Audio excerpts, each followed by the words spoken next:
明けましておめでとうございます。あやです。めぐです。2024年もありがとうございました。2024年は最後に私のワークショップを3日間させていただきまして、すごいね、いつもみんなのことをたまに帰ってきたら見させてもらってるんですけど、今回はすごいみんなの成長を一番感じた3日間でした。とても嬉しかったです。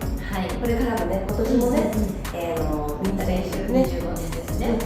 頑張っていけたらと思いますが、2025年はヘビ年？ヘビ年ってどんな年なの？ヘビ年って、新しい挑戦とか変化とか成長、あとは復活再生とかっていう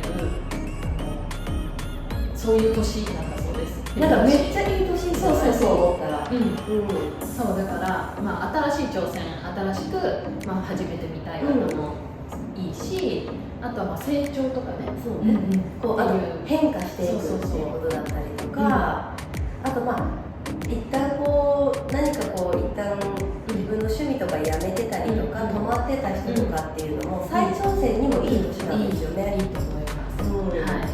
皆さんぜひね、2025年このヘビ年にアシュタンガヨガにトライしてもらえたらと思います。では、今回は2024年のワークショップの様子をお届けしたいと